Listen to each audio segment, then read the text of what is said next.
요즘 욥기서를 늘리하고 있지 않습니까? 욥이 얼마나 고난이 커요. 그래서 처음에 욥기서를 본문으로 정했다가 욥의 아픔이 너무 커가지고 우리 성도님들도 많이 아프시겠다 생각이 들어서 103편 찬송의 말씀, 또 감사의 말씀, 위로의 말씀으로 오늘 전하고자 합니다.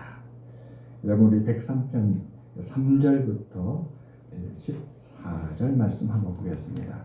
오늘 본문 말씀은 3절부터 14절에 나오는 하나님이 어떻게 인자하신가, 어떻게 하나님께서 사랑하는 백성들에게 은혜를 베풀어 주셨는가, 하나님의 사랑에 대한 것을 목록처럼 나열합니다. 그리고 나서 오늘 본문이 나옵니다. 그래서 제가 3절부터 14절을 봉독할 동안 여러분 같이 한번 눈으로 봐주시기 바랍니다. 그가 내 모든 죄악을 사하시며 내 모든 병을 고치시며 내 생명을 파멸해서 속량하시고 인자와 긍휼로 관을 씌우시며 좋은 것으로 내 손을 만족하게 하사 내 청춘을 독수리같이 새롭게 하시는도다.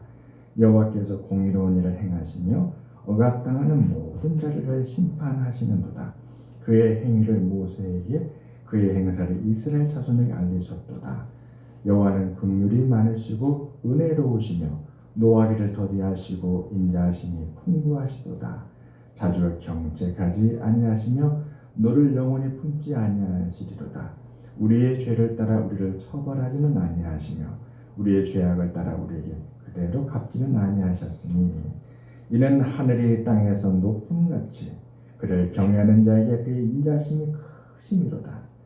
동이 서에서 먼 것 같이 우리의 죄가를 우리에게서 멀리 옮기셨으며 아버지가 자식을 긍휼히 여긴 같이 여호와께서는 자기를 경외하는 자를 긍휼히 여기시나니 이는 그가 우리의 체질을 아시며 우리가 단지 먼지뿐임을 기억하심이로다.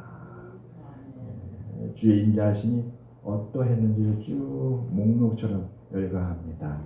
우리가 바라는 것들이 다 있지 않습니까? 죄를 사하여 주시고 기억지 아니하시고 병을 치료해 주시고 또 우리의 생명을 파멸해서 속량하시고 지켜주시고 또 공의로운 일을 부정한 일이 아니라 공의로운 일을 행하시고 여기에는 이런 게 다 들어있죠. 하나님 우리에게는 좀 진실해 주십시오. 우리에게 거짓말을 하지 말아 주시고 우리를 차별하지 말아 주시고 한결같이 우리를 사랑해 주십시오. 이런 우리의 소망이 있습니다. 억압당하는 모든 데 심판하여 달라. 그렇죠. 억울하게 고통당하고 있는 이웃을 보고 또 우리가 그런 처지가 되면 하나님께서 이 억압을 풀어주시고 우리에게 해를 입힌 그 악인들은 심판해 주시고 우리의 바람이 아니겠습니까? 자주 경책하지 않아주죠. 가끔은 경책이 필요한 것 같아요. 그래야 우리가 정신을 번쩍 차리잖아요. 그러나 너무 자주 경책하면 자존감이 떨어져요. 스스로 자책하다 보면 소심해집니다. 그런데 자주 경책하지 않으시고 또 노를 영원히 품지 않고 하나님이 노를 바랄 때는 무시무시하게 노를 바라는데 그 노를 품지 그 해결하지 않으면 어떻게 됐습니까? 오늘 화내고 그 화를 일주일, 한 달, 1년 계속 품고 있으면 관계가 안 되잖아요. 하나님께서 노를 잠시는 품지만 영원히 품지 않기를 바라고 그렇게 노를 영원히 품지 않는 하나님이시라는 것이죠. 우리의 죄악대로 갚지 아니하시고 근데 그것을 아버지가 자식에게 하듯이 그렇게 하신다는 거잖아요.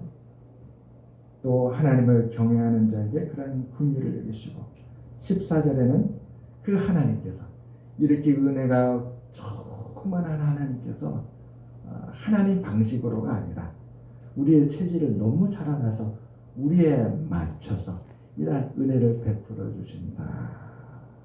그리고 우리는 단지 먼지뿐임을 하나님은 기억하신다. 우리에게 인자하심이 얼마나 큰지를 이렇게 목록을 열어서 이렇게 열거해 주셨습니다.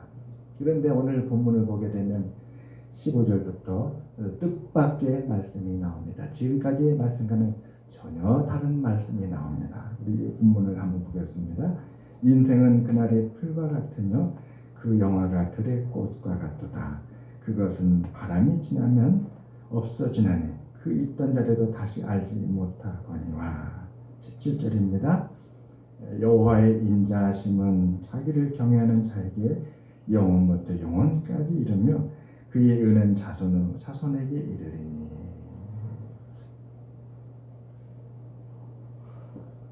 그래서 말씀을 우리가 따라가 보면 오늘 이 시편에 기록한 다윗은 이렇게 증거하고 싶었던 것으로 보입니다.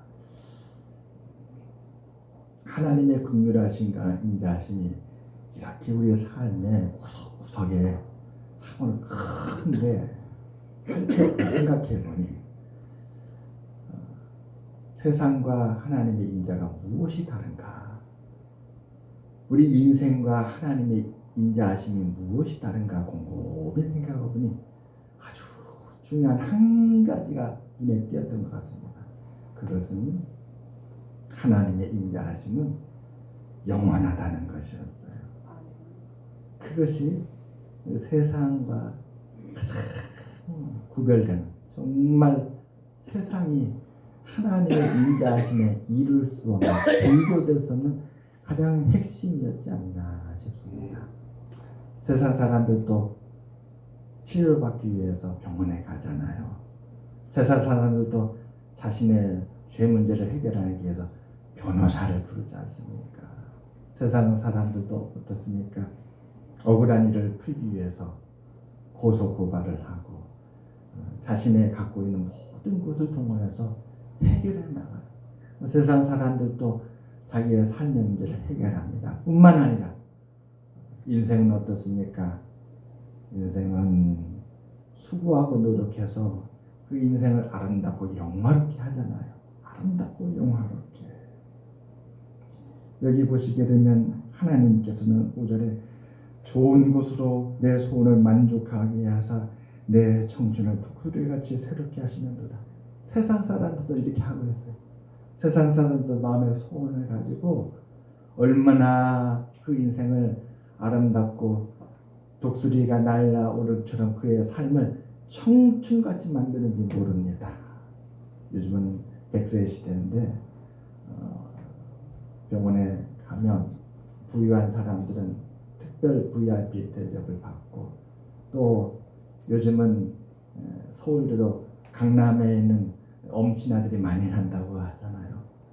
이렇게 삶을 좋은 환경과 또 마음에 품은 아름다운 그 꿈을 가지고 그 꿈을 이루어가면서 영광된 삶을 누리며 꿈꾸며 살아가고 있습니다.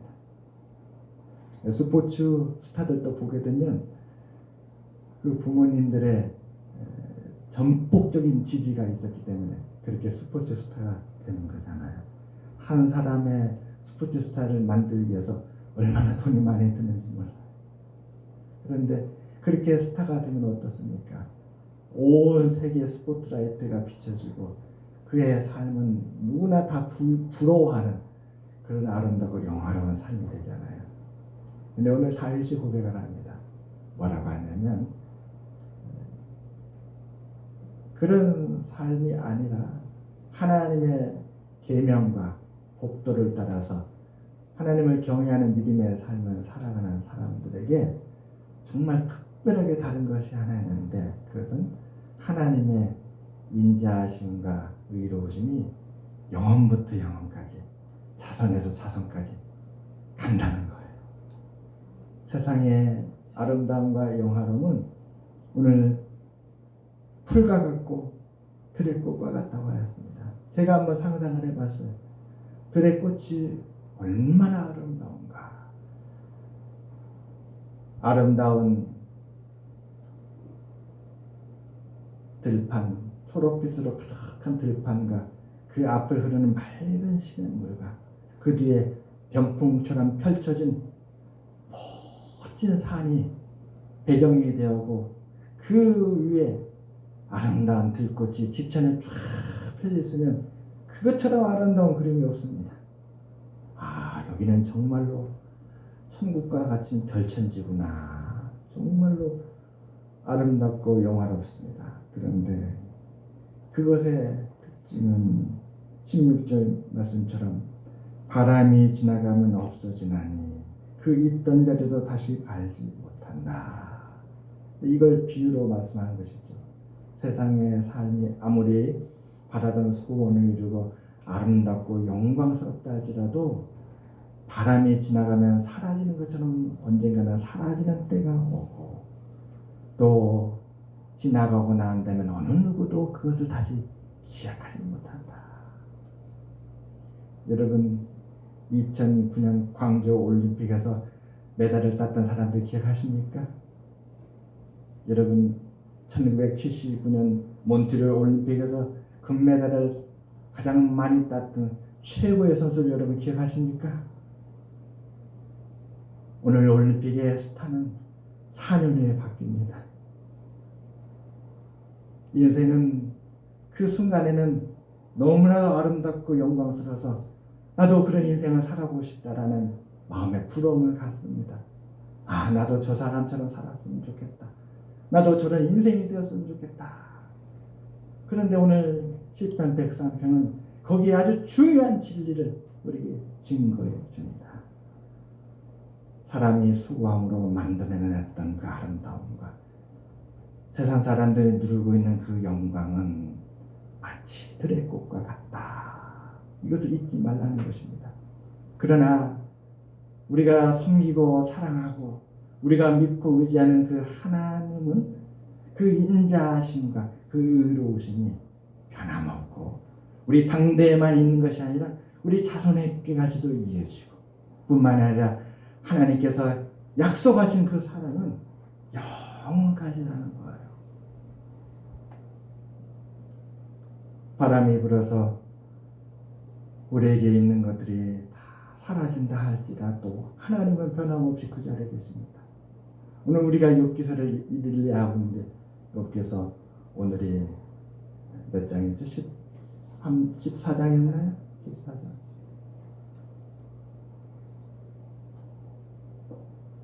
1장과 2장에 보면 하나님은 놀라운 계획을 세우십니다.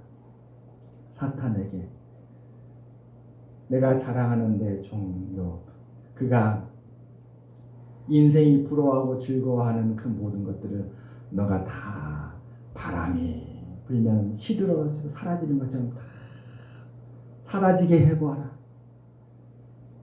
그의 모든 소유를 너의 손에 맡기니 너가 그 모든 소유를 다 빼앗아 보거라. 사람들이 자신의 몸을 귀중하게 여기고 그 건강을 지키기 위해서 그렇게 애를 쓰고 80이 넘어도 90이 넘어도 100세가 넘어도 건강하게 사는 사람들이 있는데 그처럼 소중하게 여기고 삶의 중심이 되는 그 건강을 너가 빼앗아 보거라. 그렇게 허락했는데 욥은 어땠습니까? 욥은 빼앗겼는데 하나님 앞에 엎드려 예배하며 찬송하였습니다. 오늘 말씀처럼 여호와를 송축한 것이지요. 오늘 우리 19절부터 한번 보겠습니다. 19절. 욥은 이렇게 하나님을 송축하지 않았을까 싶습니다. 여호와께서 그의 보좌를 하늘에 세우시고 그의 왕권으로 만유를 다스리시도다. 능력이 있어 여호와의 말씀을 행하며 그의 말씀의 소리를 듣는 여호와의 천사들이여 여호와를 송축하라. 그에게 수종들며 그의 뜻을 행하는 모든 천군이여 여호와를 송축하라. 여호와의 지으심을 받고 그가 다스리시는 모든 곳에 있는 너희여 여호와를 송축하라. 내 영혼아 여호와를 송축하라. 사실은 하나님의 인자하심으로부터 욥기는 시작되었습니다. 사탄이 고발하잖아요. 욥은 하나님이 축복해 주셨기 때문에 그 조건 때문에 하나님을 섬기는 것입니다. 욥이 하나님을 예배를 그렇게 정성스럽게 드린다고요. 하나님이 축복해 주니까 그렇게 정성스럽게 예배를 드리는 것입니다. 거두어 보십시오. 욥은 변할 것입니다. 그가 하나님을 진실로 바라는 것이 아니라는 것을 나타낼 것입니다. 그때 하나님은 이렇게 대답했습니다. 아니다. 나는 끝까지 믿는다. 나는 욥을 사랑한다. 나는 욥이 나를 진실로 경외하고 예배하고 나를 믿는 것을 나는 인정한다. 그것이 하나님께서 욥을 바라보는 진심이었습니다. 이것이 욥의 시작이었습니다. 변하지 않는다는 거예요. 오늘 이 예배를 그 하나님께 우리가 올려드리고 있습니다. 이 예배를 그 하나님이 지금 받으시고 있는 것입니다. 그리고 인생은 사라집니다. 그 영화의 아름다움은 다 사라집니다. 그러나 나중에 다시 알지 못한다는 거잖아요.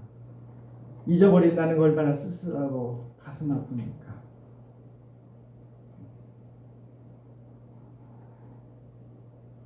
그러나 이것이 바로 인생의 치명적인 문제입니다.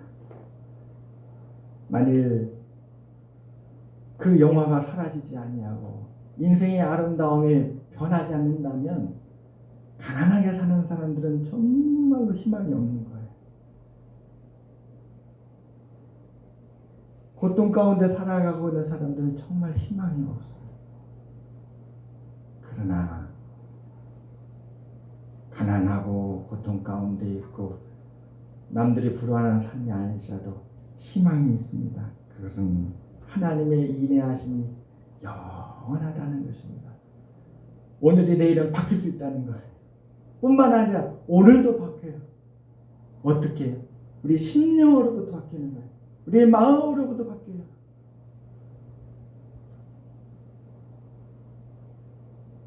영원한 여호와 하나님은 이를 약속하셨습니다. 우리 시편 100편 5절 한번 보겠습니다. 시편 100편 5절입니다. 하나님께서 이 영원함을 어떻게 약속하셨는지 시편 100편 5절입니다. 우리 화면에도 나왔네요. PPT를 띄워주셔서 감사합니다. 우리 정말 하나님. 여호와는 선하시니 그의 인자하심이 영원하고 그의 성실하심이 대대히 이르리로다. 그래요. 여러분 하나님의 의로우심이 자손의 자손까지 간다고 했잖아요. 만약에 하나님께서 우리에게 의롭지 못하고 우리를 차별하고 우리들에게 거짓되고 약속을 변개하고 속이고 깨뜨리고 또 변명하시고 어느 순간에 우리를 위하는 것 같은데 반대가 되어서 우리를 이용하시고 그렇다면 어떻게 되겠어요? 그것이 자손에서 자손에까지 이어진다면 우리 모든 자손들은 그냥 하나님의 종로로 타는 거 아니겠어요? 얼마나 슬프고 괴롭습니까? 하나님의 능력과 권세에 매여가지고 종로에서 벗어날 수 없다면 그 삶이 얼마나 고통스러워요. 그러나 오늘 말씀은 여호와의 의로움이라고 합니다. 의롭다는 건 어떻습니까? 긍휼히 보시고 도우시고 주님의 몸처럼 여겨주시고 정직하시고 진실하시고 최선을 다해 주시고 변함없으시고 성실하시고 이 모든 것이 의로움 안에 있는 거 아니겠습니까? 그 의로움이 자손에까지 이른다니 훗날의 자손들을 위해서 정말로 유언처럼 남길 수 있는 것이 무엇일까요? 여호와의 법도와 계명을 지켜야 하라.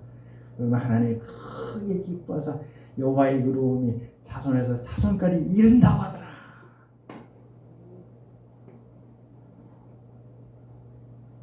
시편 102편 28절 말씀입니다. 주의 종들의 자손은 항상 안전히 거주하고 그의 후손은 주 앞에 굳게 서리라. 예전에 제가 청년 때 30살, 29살, 28살 그때였죠. 교회에 반주하는 자매가 고3 학생이었어요. 그 남동생이 고1 학생이었는데 제가 고등부 교사였었습니다. 오누이가 저한테 그러는 게 자기 어머니가 교회를 나간 이유를 얘기하는데 이렇게 얘기하더라고요. 그때는 제가 교사였으니까 선생님 우리 어머니가요 교회를 안 나가셨는데 누나하고 저를 탁 낳고 나서부터 그때부터 교회를 나가셨어요. 자녀들의 행복한 삶을 바라는 어머니의 심정이지요. 비록 믿음은 연약하여서 부족하지만 마음에 심지에 빛이 있었던 것이죠. 이 힘든 세상을 살아가려면 하나님을 의지해야 된다. 하나님이 등불이 되어야 된다. 좋은 가정을 이루고 또 아름다운 삶을 살아가고 믿음을 잃지 아니하고 꺾이지 아니하고 항상 용기를 가지고 그렇게 살아가기 위해서는 하나님이 너의 삶을 지키고 인도해야 된다라는 것을 마음에 믿었던 것 같아요. 그때부터 그렇게 교회를 나가기 시작했다고 합니다. 신명기 7장 9절입니다. 그전즉 너는 알라 오직 내 하나님 여호와는 하나님이시오 신실하신 하나님이시라. 그를 사랑하고 그의 계명을 지키는 자에게는 천대까지 그의 언약을 이행하시며 인애를 베푸시되. 하나님께서 시내산에서 모세에게 계명을 주면서 이제 애굽을 떠나 종살이를 정리하고 하나님의 백성으로 살아갈 이스라엘 백성에게 주신 등불입니다. 온 이스라엘이 어떻게 앞으로 살아가야 될 것인가, 그 등불을 주신 것입니다. 하나님이 자손까지 지키실 것인데 이를 위해서 정직하시고 진실하시고 인애가 한이 없으신 그 하나님을 믿고 따라가라는 것이지요. 때론 바람이 불어도 흔들리지 말고, 때론 강물이 넘칠지라도 두려워하지 말고, 설령 미끄러져 넘어졌다 할지라도 여호와는 속량하시고 자주 경책하지 아니하시고 다시 일으키는 하나님의 비밀, 그 여호와를 믿고 따라가라는 기능이었습니다.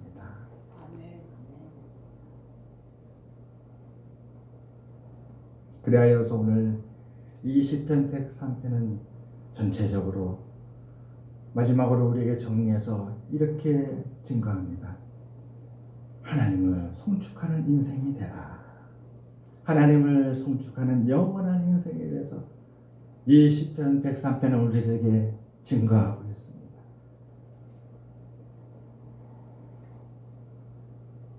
우리의 유한한 인생이 하나님의 영원한 인애하심으로 말미암아 영원한 인생이 되었고, 이 인생은 수고와 무거운 짐으로 허덕허덕하는 그런 지쳐서 힘을 쓰지 못하는 인생이 아니라 여호와를 송축하는 영원한 인생이 되는 줄을 믿습니다. 찬양하라 내 영혼아, 찬양하라 내 영혼아, 내 속에 있는 것들아 다 찬양하라.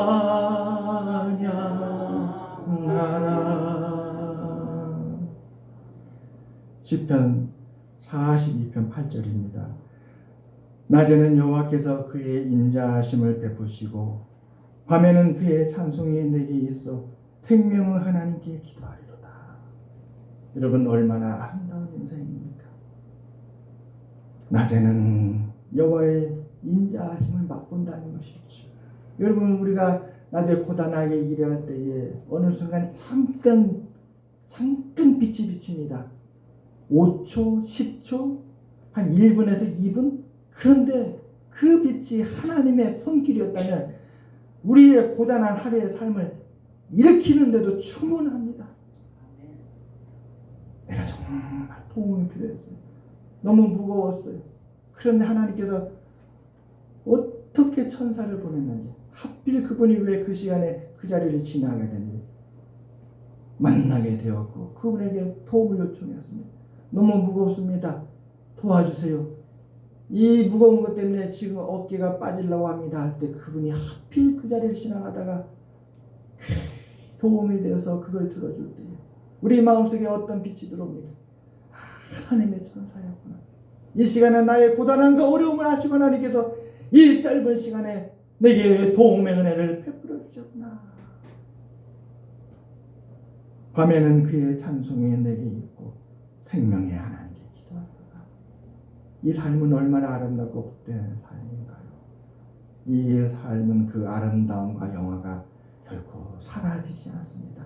하나님이 기억하여 주시고 우리의 심령에 그것은 영원토록 기억되며 하나님과 맺었던 그 아름다운 관계는 영원한 관계가 되어서 그 찬송은 하늘일까지 우리의 삶이 생명이 하나님께 있는 동안 영원할 줄 믿습니다. 시편 71편 6절입니다. 내가 모태에서부터 주를 의지하였으며 나의 어머니의 배에서부터 주께서 나를 택하셨사오니 나는 항상 주를 찬송하리다. 다윗의 고백입니다. 다윗이 어머니 모태의 잉태에 있는데 여기서부터 주를 의지했다는 거예요. 어떻게 의지했을까요? 아이가 의지했을까요? 어머니의 영향이겠죠. 어머니가 믿음으로 하나님께 기도하니까 뱃속에 있는 아이가 그 기도를 들은 것이겠죠. 어머니가 하나님 앞에 아이의 생명을 놓고 의지하니까 이 아이도 자신이 어머니 몸 밖으로 태어날 수 있도록 하여달라고 하나님을 의지한 거 아니겠습니까? 나의 어머니의 배에서부터 주께서 나를 택하였사오니 하나님께서 그 기도를 들으사 다윗을 이 태중에서부터 하나님이 택하시고 하나님께서 한나의 기도를 들으사 사무엘을 그 한나에게 주셨지 않았습니까? 하나님이 택한 사무엘이었습니다. 우리 안산 강서교회 우리 교회에서 탄생하는 생명은 이제부터 어떤 생명이든지 하나님이 택하신 생명인 줄 믿습니다.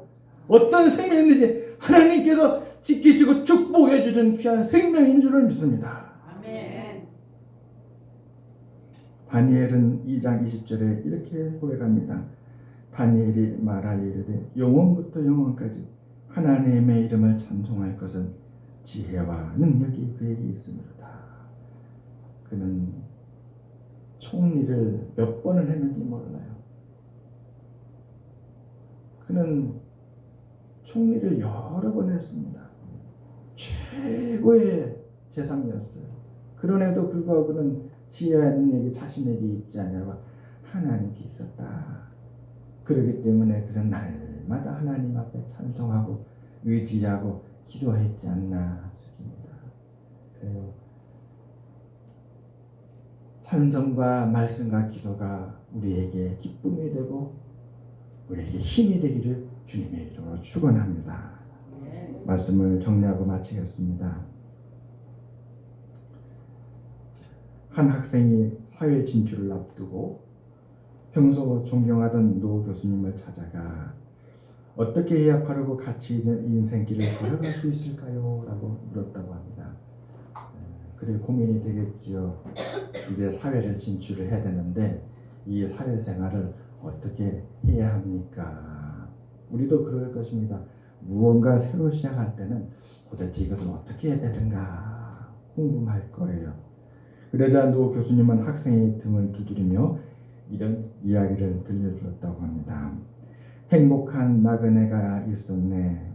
눈에는 꿈이, 귀에는 하늘의 음성이, 손에는 칼이 있었다네. 그리고 가슴에는 노래가 있었지.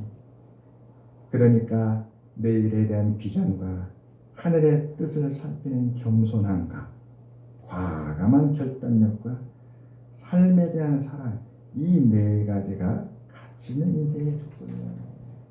다시 한번 들어볼까요? 눈에는 꿈이, 눈으로는 꿈을 봐야 된다는 것이잖아요. 10년 후 나는 이런 삶을 살아가고 있으면 좋겠다. 10년 후 나는 이런 일을 하고 있으면 좋겠다. 눈에는 꿈이. 하나님의 꿈이면 더 좋겠죠. 성령의 하나님께서 이런 은혜를 베풀어 주시면 좋겠다. 귀에는 하늘의 음성이, 하나님의 말씀이 그의 귀에 들려오는 것이죠. 손에는 칼이, 결단입니다. 하나님께 순종하는 것입니다. 그리고 가슴에는 노래, 이건 찬양일 것입니다. 찬양. 주 하나님 지으신 모든 세계 내 마음 속에 이루어지네. 하늘의 별 울려 퍼지는 내 성 주님의 권능 노래하도다. 주님의 높고 위대하시니 내 영혼이 찬양하네. 주님의 높고 위대하심을 내 영혼이 찬양하네.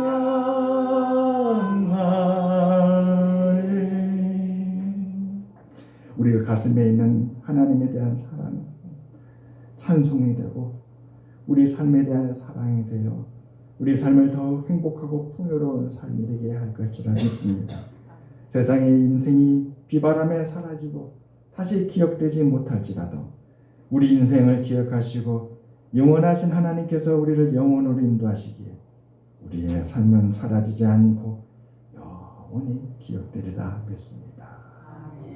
기도하겠습니다. 하나님 아버지여, 미천하고 부족한 저희를 하나님께서 영원에 이르도록 인도하여 주셔서